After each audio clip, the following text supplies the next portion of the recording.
kolbu ghaflah, maksiat jiwa syahwah, maksiatnya iblis maksiat, apa dosanya iblis maksiat. Kalau ruh, ar-ruh tidak ada dosanya. Ar-ruh min amri Rabbi, karena dia amrullah. Kalau amrullah nggak ada, dia dijaga oleh Allah Subhanahu Wa Taala. Namun ruh kita ini terpenjara oleh 3 belenggu ini. Inilah 3 hijab yang membuat ruh kita tersiksa. Ini yang membuat dia nggak bisa ngelihat jalan pulang.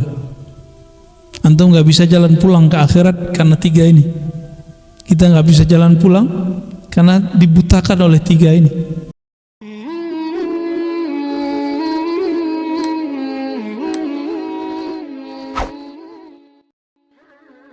Li ma'siyatin wa syahwatin wa ghaflah ar-ridha 'anil nafs. Ini udah pernah kita bahas di luar.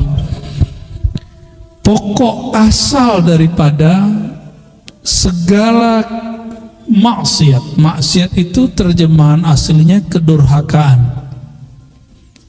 Beda dengan dosa. Dosa itu lebih spesifik. Kalau maksiat ini lebih umum. Semua kedurhakaan disebut maksiat. Wa syahwatin, syahwat yang rendah. Wa ghaflatin, dan kelalaian. Apa sebab dari 3 ini? Jadi ada 3 nih, 3 yang negatif: maksiat, syahwat, ghaflah. Ini tempatnya di mana aja ya? Maksiat itu setan. Kalau syahwat, nafs, jiwa. Kalau ghaflah, kolbu. Kalau ruh gak pernah lupa. Ruh itu gak ada aib sama sekali. Ruh itu dengan Allah sangat dekat sekali.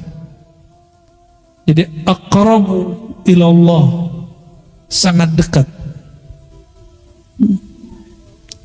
Maka hakikat insan itu ruhnya. Wa laqad khalaqnal insana wa nahnu aqrabu ilaihi min hablil warid. Sungguh kami ciptakan manusia. Al-insan itu beda dengan bashar.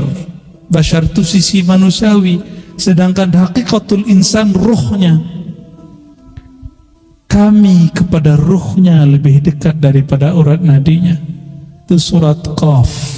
Silakan dibaca. Dulu favorit kami kalau isya, sholat isya. Kalau sholatnya sama santri, bukan ma jamaah. Kalau ma jamaah pada kabur. 3 halaman soalnya. Surat Qaf itu 3 halaman, ya. Ya dulu, ya. Itu, masya Allah.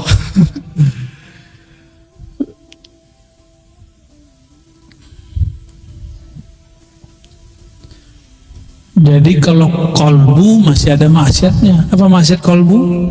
Ghaflah. Maksiat jiwa, syahwah. Maksiatnya iblis, maksiat. Apa dosanya iblis? Maksiat. Kalau ruh, ar-ruh tidak ada dosanya. Ar-ruh min amri Rabbi, karena dia amrullah. Kalau amrullah nggak ada, dia dijaga oleh Allah Subhanahu Wa Taala. Namun ruh kita ini terpenjara oleh 3 belenggu ini. Inilah 3 hijab yang membuat ruh kita tersiksa. Ini yang membuat dia nggak bisa ngelihat jalan pulang. Antum nggak bisa jalan pulang ke akhirat karena 3 ini. Kita nggak bisa jalan pulang karena dibutakan oleh 3 ini. Ya, maksiat, syahwat, dan ghaflah. Apa semuanya? Ar-ridha 'anil nafs, meridai nafsiyahmu, sisi manusiawimu. Jadi kalau kita sering merukhsah, memberikan keringanan untuk ya sudahlah gitu ya kepada diri, siap-siap maksiatnya akan beruntun, ya.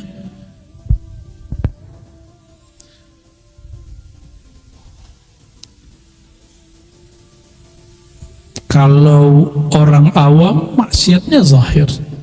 Kalau muallim guru maksiatnya batin. batinnya guru itu apa? Maksiat batinnya guru, merasa alim. Ini yang paling ngeri, Pak. Itu hijab yang luar biasa. Berarti dia ghaflah, dia lalai bahwa ada yang lebih alim dari dia, apakah makhluk apalagi Khalik, Allah Subhanahu wa ta'ala. Jadi merasa pinter dikit aja itu jauh-jauh. Tapi kalau antum merasa kepintaran ini dari Allah, baru boleh. Jadi kapan kita boleh merasa pintar? Jika kita lihat ini pemberian Allah. Kapan antum boleh merasa alim? Jika punya guru yang alim, merasa asbab mereka kita diberi ilmu oleh Allah SWT. Orang berguru jauh daripada ketakaburan, ya pasti tawadhu. Wa aslu kulli ta'atin wa yaqazatin wa 'iffatin 'adamur ridha minka anha. Lawan dari maksiat taat, lawan dari syahwat yaqazah, sadar, ya. Lawan dari ghaflah, ini kebalik deh. Lawan dari syahwat iffah, tidak menjaga kehormatan. Lawan dari ghaflah yaqazah, itu sadar. Taat pada diri kita, ya. Iffah, menjaga kehormatan diri pada nafs. Yaqazah, sadar pada qalbu. Itu adamur ridha minka anha, ketika engkau tidak meridhoinya, tidak memberi rukhsah untuk basyariah, sisi manusiawi. Jadi mulai-mulai kurangin. Jadi bertorikoh itu tidak hanya lagi ngurusin maksiat-maksiat zahir semata, tapi sudah mulai maksiat yang batin. Itu kalau sudah mulai berjalan dalam dunia torikoh, ya. Kalau sudah mulai bertasawuf, nah kita nggak akan bahas baca ini faedahnya ini, itu nggak perlu lagi. Baca gimana caranya supaya rezeki saya lancar. Nah, udah nggak mikirin gitu. Antum cukup berusaha, ikutin ilmunya, ambil asbabnya. Jangan curhat begituan sama guru. Sebaiknya nggak usah. Kenapa? Curhat begitu itu akan mengurangi nanti rasa hormat kepada gurunya. Kenapa? Nanti kalau antum habis curhat tapi nggak ada efeknya pada usahanya, dia mikir kayaknya guruku kurang sakti deh. Gitu. Hati-hati ya. Ya. Cuma kalau minta doa boleh, minta doa aja, doain sukses itu cukup. Jangan spesifik. Ya. Tenang aja. Kalau antum punya kerja, punya usaha, ambil tugas usahanya, serahkan hasilnya kepada Allah. Ya. Tentunya ngambilnya dengan bijak. Jadi orang-orang yang hebat di dunia itu orang bijak, bukan orang yang serabutan. Ya, kan ada orang yang penting kerja, yang penting lama di kantor, gaji nggak jelas. Kan ada juga yang begitu. Nggak begitu. Wali antas haba jahilan la yarda an nafsihi. Khairul laka min an tashaba aliman yarda an nafsihi. Fa ayyu ilmin li alimin yarda an nafsihi wa ayyu jahlin li jahilin la yarda an nafsihi.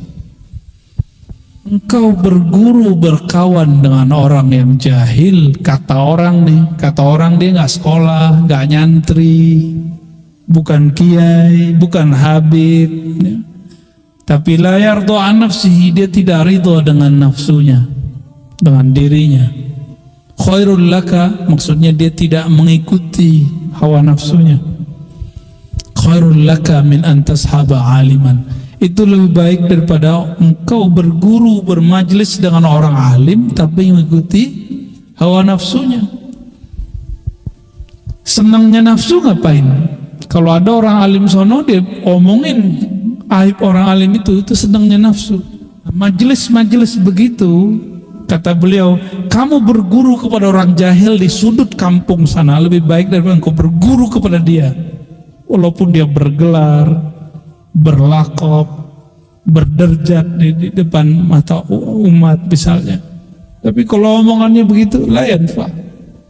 Engkau punya guru orang yang dianggap tidak alim, tidak intelektual, tidak bergelar, tidak doktor, tidak LC, tidak MA, tidak kiai, itu lebih baik.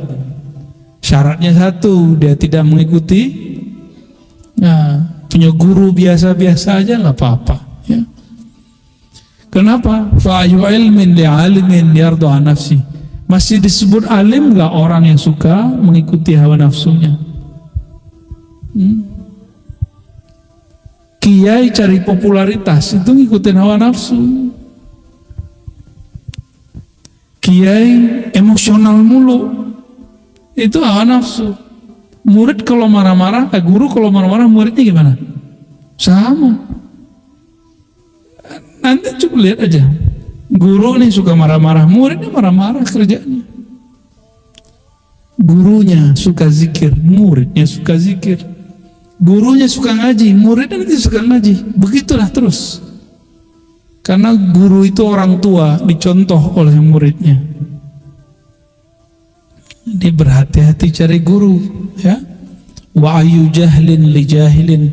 Masih disebut jahil enggak orang yang tadi menurut antum tidak sekolah, tapi dia tidak mengikuti hawa nafsunya. Ya.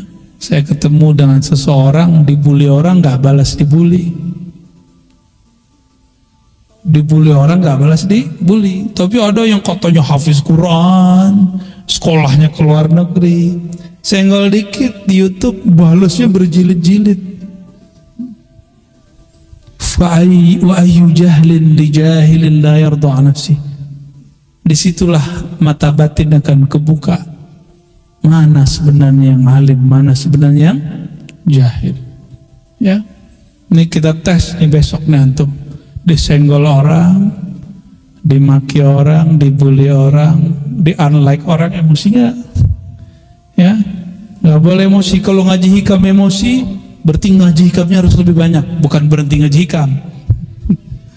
Kan ada yang kiai ngajar hikam marah-marah, ente masih marah-marah, masih begini. Dia ngelarang orang marah, tapi dia marah-marah. Masih marah-marah, ngaji hikam, berhenti ngaji hikam. Seharusnya kiai yang berhenti ngaji hikam, ya. Allahumma salli ala Sayyidina Muhammad. Jam berapa kita selesai? Boleh ada pertanyaan? Oke, 1 ya.